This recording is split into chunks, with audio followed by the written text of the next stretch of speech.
Hello, Internet. I'm Evan Dashevsky, features editor with PCMag.com. Welcome to The Convo. So things in the news are looking a little weird and somewhat bleak. And what futuristic techno-dystopia would be complete without robots? Okay, so for decades, robots have been behind the scenes running the manufacturing sector. It is often said that the American manufacturing is in a state of disarray. That's not true. We're actually producing a lot more stuff today than we did in the 70s, but we only employ a third as many people because robots are so much more productive.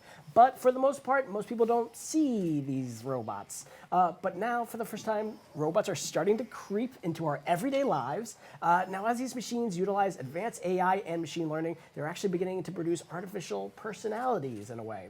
Now, this brings up some interesting questions, and it will continue to bring up some interesting questions, like what rights do these robo-personalities have? Well, we don't know. So to help unravel all of this, we've decided to ask an expert. My guest today is a researcher at MIT's Media Lab, where she studies human-robot interaction and robot ethics. Dr. Kate Darling, welcome to The Convo. Thank you for having me. Okay, so for those of you at home who are watching live on Facebook, the show's called The Convo, not The Dialogue. So if you're watching live on Facebook, you have any questions, drop them in the comments, and Social Pete will read them out throughout the show, who he may or may not be a robot himself. You have to decide that for yourself. Okay, so we'll work our way up to some more complex questions as a robot ethicist. But, hi. Okay, but first let's start with the fundamentals. Define robot. What is a robot? Oh, that's actually like probably the hardest question you could ask, because there is no universal definition of robot. For most people's purposes, a robot is some sort of physical machine that can sense and act on the world, but it's not very well defined. Is an elevator a robot? That's a good question. I would say no. Okay. But driverless car? Yeah, probably. Okay. All right, but I think most people would say that this would be a robot, which we'll get to. We will talk about this. Don't you worry about that. And just a reminder, anyone at home, if you have any questions about robots or kind of the crazy future that we're headed towards, drop them in the comments. Okay, now you're also a robot ethicist. Now, what are the leading questions in robot ethics? What are kind of people talking about? Yeah, robot ethics sounds really science fiction-y and kind of weird. Do you have a business card that says robot ethicist? I don't. Yes, should please I have get. one? You should have one. I'm not a big fan of business cards generally. Okay, fair enough. They seem a little outdated. Yeah. But that's so cool though. Yeah, I mean, it is cool. It's a really cool field, and it's actually, I think, really relevant, even though it sounds so strange, because as robots kind of come into new areas of our lives, we are dealing with a lot of ethical questions around, for example, privacy or autonomous weapon systems. There are a bunch of legal issues that we need to solve. And then there's just kind of some of the social issues as we have machines that are designed to engage us on a social level in terms of, do you supplement or replace human relationships? What, is it okay to treat these machines in a certain way? Or do they have effects on our behaviors, which is what I'm particularly interested in? And all sorts of questions that I think we are facing now and will be facing in the next decade. Now, recently the European Parliament, or I think they're currently debating, and first of all, how much longer is there going to be a European Parliament? They're debating if advanced forms of AI or robots should have a certain kind of personhood or rights. I don't know, what do you think about that? Should robots or advanced algorithms have some kind of rights? So my take on this has always been, it's fine. This is Mr. Spaghetti, by the way, my Pleo. My take on this has always been that robots as machines don't deserve any sort of inherent right. Until we get to the day where we can develop machines that are as complex as... Say like data. Data certainly. Yeah. I mean, there is a whole Star Trek episode on this called The Measure of Man, which is a great episode. But we're not really anywhere close to that. I mean, robots currently struggle to operate a fork.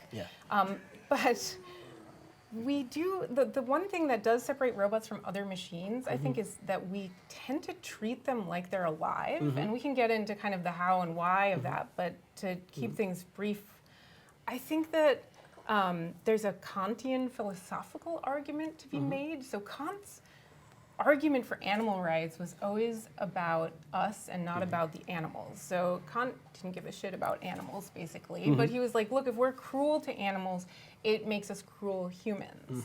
And I think that that applies maybe to robots that are designed in a lifelike way and that we treat kind of like living things, where we need to ask, what does it do to us to be cruel towards these things? And from a very practical standpoint, and we don't know the answer to this, but it might literally turn us into crueler humans if we get used to certain behaviors, or if our children get used to certain behaviors with these lifelike robots. So if we are like the patrons in the Westworld park, that speaks badly to us. Yeah, what does it say about you if you're willing to do those things to those robots? So let's talk about Mr. Spaghetti.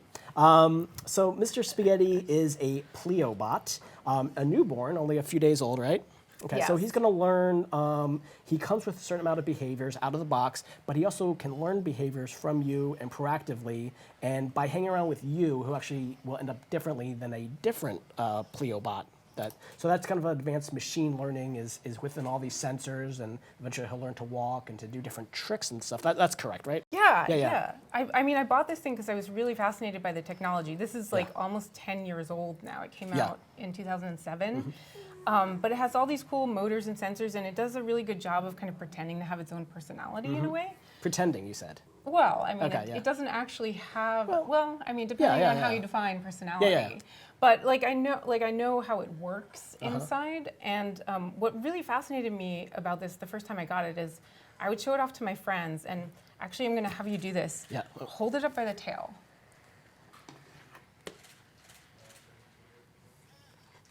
Okay, just wait for it.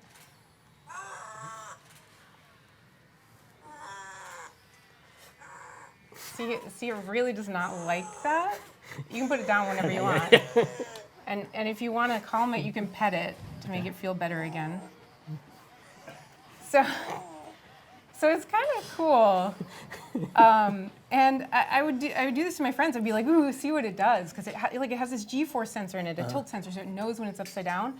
But then it started to bother me a little bit, and I would be like, okay, put it back down now, and then I'd pet it to make it stop crying. And that was really weird to me because I'm not a maternal person, so the fact that I felt compelled to comfort this thing, even though I know exactly how it works, was strange. Do you think it's different because there is a science to cuteness? That's an actual thing, whereas they have the large eyes. It's very much like an infant, because we're programmed to respond to an infant or a young child because they have large eyes, because they have large head. That's sort of something that we inherently respond to. They probably designed this creature with that sort of look in mind. Do you think that affected how you react to the robot, as opposed to if it was a Roomba? Well, absolutely. I mean, the design of this thing is generally brilliant. And by the way, I'm not a shill for this company. I bought this with my own money. I just think it's really cool. So like the fact that it's not supposed to be a cat or a dog, but it's like a baby dinosaur, which no one has ever actually interacted with, is kind of brilliant from a design perspective, because it really lets you suspend your disbelief. And of course, the fact that it has these big eyes and it makes these cute noises and moves around in a certain way is going to make you respond to it. But I would say that even with a Roomba, even with other robots that aren't designed this way, we have this kind of biological response to them because they tend to combine physicality with movement in a way that kind of our brains are hardwired to project intent onto. So you'll see people will name their Roombas. People will feel bad for the Roomba when it gets stuck somewhere. And that's the dumbest robot ever, and it has nothing in its design is supposed to make you do this. So I think robots generally, we tend to treat like they're alive, even if we know that they're not. Facebook, you have a question. What are the main goals of robot ethics? Can they get boiled down to something like Asimov's laws of robotics? Oh, that's an interesting one. So Asimov's laws are what we would call machine ethics, which is part of robot ethics, but it's specifically about how do you design ethics into the robot itself, or program it with ethics. And it's a great field, a lot of great people working in that field, particularly around like autonomous weapon systems and the like. But one thing that I think people tend to forget is that Asimov stories were mostly about how the laws don't work, and mostly kind of illustrating how difficult it is to program rules into machines that will lead to the outcomes we expect. So I think that's a fascinating field as well. As someone who studies this field, let's talk about some of the technologies that are coming down the lane in a bit. I've read a lot about AI and machine learning and things like that. And we're talking about maybe decades in the future, but do you think it would be possible for AI to ever become conscious? I don't think we have a good definition of what consciousness is. I think it's absolutely possible that we could develop some sort of, general intelligence that fits some definition of what would be conscious. I don't think it's going to happen as soon as some people are arguing it might. Like right now, I feel like there are a lot of big names in the media saying that we're going to develop general AI and super intelligence and it's going to destroy all of human civilization. And I don't think we're there yet. And I think it's going to take a number of breakthroughs before we get even close to understanding what something like that would even look like. So not in my lifetime. Okay. Now, one of the tests they say if the classic test if a machine is cognizant or not, or maybe perhaps conscious or not, is the Turing Test. Do you agree with that as a good gauge of the validity, I guess, of a robot personality? I mean, I think the Turing Test is interesting. Someone passed the Turing Test. They kind of cheated a little bit. Well, is it cheating, though? It was just brilliant design. But it was also, okay, maybe just, we'll describe exactly what happened. Now, my recollection of the story, this is about a year ago or so. Yeah. So someone designed, so the Turing Test is basically if an AI can trick 3 people into believing that they're talking to, they can't tell if they're talking to a human or a machine. That is correct? Yeah, for a certain amount of time. Right. So they converse. So someone set up a chat bot, basically, but they told people who were talking to it that it was a non-English speaking 12-year-old from another country. From the Ukraine. And then it was able to trick an amount of people to believing that it was that they were actually talking to that person when they were talking to a robot. I say that's cheating. I say that doesn't count. I say that's expectation management. Yeah. And I see what you mean, on the cheating thing, but it's kind of what this does too with oh, I'm a dinosaur, so you're gonna not compare me directly to like a dog or a cat. There's so many things you can do with design in terms of managing people's expectations and again letting them suspend their disbelief, and in that case as well. But also just talk about the things coming down the road. Now I've heard that one of the big things that's keeping Amazon from completely automizing their warehouse process is a machine or robots can't really pick up objects of different sizes. They haven't been able to master that yet. Well, is that, as someone who studies robots, is that true? And kind of what are the big engineering barriers that people are still working on? Oh my gosh, I mean, robots are so hard to build, and I think, picking up an object takes a bunch of different things that you need to be able to do. I mean, you need to be able to see the object and recognize it. You need to be able to grip it, know how to grip it, know how hard to grip it, and all of these are incredibly hard things to solve in robotics. We have made some significant advances, and we are on the way. But I think people tend to underestimate how difficult some of these things are. Yeah, I don't know what the main challenges are right now, because I'm not an engineer and I don't work. I work with the engineers. Yeah. But certainly, there's a lot more progress to be made. Now, when it comes to when people think of robots, a lot of times they'll think of the science fiction, the Datas of the world, or the West world, where it's like a humanoid-like robot. I mean, and people have tried to make human-like robots, or even just the head. They look scary and kind of dumb. There's a video that went viral today of someone who put a robot kind of rubber head on their Alexa so they could talk to it like a person's head. It's scary. I did not see this. Check it out. It is. You'll probably get a lot more out of it. It is freaky. But so how far are we from having a Westworld or perhaps a Data like science, like robot that will look? You couldn't really tell if it was a human or not. Probably pretty far, because again, if you have a robot that's designed to look exactly like something that you recognize, you have to get it exactly right, or it'll break the illusion. And I mean, so some people call this the Uncanny Valley theory as well. I again think it has to do with expectation management, because if you have a humanoid robot, you're going to expect it to kind of act like a human, and if it fails to reach those expectations, then you're disappointed.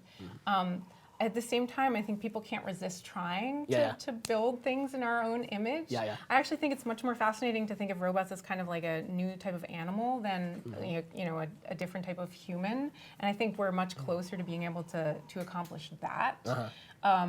I think it's going to take a while. Okay. Although some of the androids from Japan are pretty incredible. I don't know if you've seen these. I've seen often about every few months there's a new, usually Japanese robot or South Korean robot that goes viral, and they're scared because they're human-like, but just off enough that they're nightmarish. They're just a little off. So you can't have that little bit of difference. Facebook, you have a question. What are some of your favorite robots? In So many. fiction, you think, or in or talking about in reality? Either. Either. Okay. Either. Favorite. Well, this is one of my favorite ones that's like a toy and on the market and affordable, at least to me. Well, if you hold it, hold it like this and like support it here. Yeah, there you go. It'll probably fall asleep on you now. Okay. In fiction, I really like robots like Wall-E, or robots that are just, so incredibly well designed to be cute, but in a way that they're still machines. Yeah, and Data is, I've always been in love with Data. He was always my favorite Star Trek character, even as a kid. Let's talk about sex bots. Sex bots. Sex bots. Everyone wants to always talk about sex bots. Well, we gotta talk about sex bots. So people constantly try to make sex bots. So sex is a driving force of technology in total, or at least it's usually present when technology is at the bleeding edge. It was kind of like what drove photography, VCRs, virtual reality, and kind of even the internet. But when it comes to robots, there are currently artificial things that resemble humans, or at least certain part of humans that people can get groovy with if they want to. I don't know, what are the ethical implications that we should consider as sex bots become more of a thing? Well, sex bots are interesting. I did a project on the porn industry way back when I was doing intellectual property research. And I know you've had Joanna Angel on this show to talk a little bit about, she's one of the few women you've had on the show, which not I was true. actually really excited that you invited me. Okay, you're a third woman. Yeah. About a year of doing this. Yeah. And thank you for doing that. Which, by the way, there's some amazing women. Like, There are. I can hook you up. Oh, please do. Yeah. We can talk after the show. I'd actually Cool. absolutely love that. But talking about back to sex bots. Yeah, back to sex bots. Yeah. Sex bots. Like, where's my sex bot? Yeah. I want a sex. Okay, so when I was there, I was asking people, I was like, aren't you investing in sex bots as a porn company? And it's like, it's just still too expensive to really do something good that people would buy. Although they have those real dolls that are starting to get more robotic. Like now they have a fake heartbeat and stuff. I don't know, its neck might be a little broken. Oh, okay. That's Happens. They're very delicate. Some of the ethics around sex bots. So I think one interesting question is, again, can repeated behavior towards something in a certain way, can you develop habits from that might be, not great when performed with other humans? right. And to get really specific, and I'm sorry to pull this into such a dark space, should we have sex robots that are shaped like children? Is that, and we literally have no idea whether that is a good or a bad thing, because we don't know if this is like a healthy outlet for behavior that will ultimately end up reducing child abuse, or whether this is something that will encourage and propagate behavior. Like, we literally have no idea what direction it goes in, but we're going to have these, and we're going to have to make calls on whether to allow them from a regulation perspective. And so I think research in these areas is so important, and it's very hard to do research in anything sex related in the United States. There's questions now. Someone who's researched it. You do have an online discussion. There's a video where you and a panel are discussing this this particular topic. What is the research saying? When it comes to visual, fake visualizations of sex with a minor, does that exercise a demon or does it encourage it? Is there any science that says that? There's no science, but there are already legal cases on this, obviously, because courts have had to deal with this already. Do you allow virtual child pornography that no child was harmed in the making of? It's just virtual image, and do you allow that or not? And countries have come down on both sides of this. So the United States, with strong First Amendment protection, the Supreme Court has said, it's legal because no child was harmed. And other countries have been like, whoa, we can't allow this. This is gross and horrible, and have banned it. So, and I don't know of any science to point to. We know so little about pedophilia in general and the psychology behind it. Also because people are unwilling to treat it as a psychological problem. They want to see it, and I don't mean the act, but the urges themselves as a moral failing. So it's very hard to do research, and I only know of research being done in Germany and Canada on this. In the US, it's impossible to do. Facebook, you have a question. With your job and thinking about the ethics, how much does human safety play a role? Human safety, You mean from being from the robots? Presumably. Yeah. I mean, it plays a huge role, and especially because, as Evan mentioned, currently robots are moving from being kind of behind the scenes in the factories and manufacturing into these new spaces where they're actually interacting with people. So safety is a huge concern, and there's actually some really cool research being done at MIT and other places in soft robotics, so making robots that are soft and that like can't hurt you if they bang into you, because some of those factory robots, if they swing their arm into your face, like you could die. So it's a big deal. A lot of people are working on that. And what do you think of Westworld, just as a show? Because we mentioned it a few times. It's right up your alley, basically. It is. I mean, I obviously watched it all. I enjoyed it. It's really hard when a show is so close to what you study, because you start hoping that it'll do certain things or go in certain directions, and then when it doesn't, you're disappointed. So I really would have loved it if Westworld had stayed in a more morally gray area of. Is it right to be, raping and killing these robots, even if they're not conscious? Right. But if they just resemble conscious beings. Yeah. So without getting into the whole consciousness discussion, I don't know if this is even a spoiler. I hope not. They killed a lot of robots. Yeah, they kill a lot of them. But like midway through, when it became clear that this was going to be about consciousness, I stopped worrying about it and started enjoying it for the HBO show it is, and I think it's really well done. Like the finale was great. Did you see it? Oh yeah, I loved it. Yeah. Looking forward to waiting the 2 years for it to come back. Okay, so we end up kind of each segment by doing a bit of a lightning round, kind of bring it up a little bit. So just personally, Windows or Mac? Mac. Mac, okay, good for I you. used to be Windows. And then Android or iOS? iOS. Okay. What was a recent electronics purchase that you've been really impressed by? Oh man, I have this smart ring. Okay. It's so cool. Oh, it's called Ringly? Yeah. You know Ringly. Yeah. Yeah, I can't wear it anymore because now I have a wedding ring, and I'm really sad. Yeah. So I need to they also have bracelets. So I'm gonna get a bracelet instead. Okay. But I used it all the time. It's basically like a notifier. It's like a smartwatch, but just for a ring. Yeah. Yeah, and it has different vibrations for different people. Yeah. Like it's awesome. Will the singularity occur in 2054? No. No. Okay. Is there intelligent life up there somewhere? Probably. Okay. Is Bigfoot out there? Oh wow. I don't know.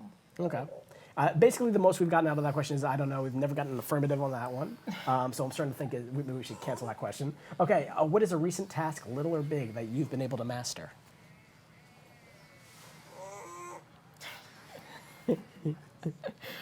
A task that I've been able to master. I don't know. I've started taking improv lessons. Okay, that's the thing. Yeah. So we'll test you on that later. Yeah. Okay. So that's about it. So I know you're going to give a talk tonight. I don't know if it's going to be streamed or anything. Is there any other? What? Oh. Okay, these are its first steps. What? This is happening live. This is live on TV. Facebook Live. Good job, Mr. Good Spaghetti. job. Can we give him a treat or something? If he's hungry, he's supposed to be able to identify food, and if he wants it, he'll open his mouth. And if he doesn't, he won't. Oh, he does. Look. Oh, good job, buddy. Now he's going to chew. We're making history, people. I'm so proud of my Pleo for taking its first steps on Facebook Live. You always have a record of it. Yeah. Okay, so just program notes. On Wednesday, February 8th, we'll have our next episode. We'll be interviewing Juan Enriquez. He's an author and entrepreneur, and we'll be talking about the future of human evolution and how humans are going to use technology to advance or kind of alter it. So check that out. And if you seeing this for the first time, give us a like, give us a share. We always appreciate those. And as always, be good to each other. Peace.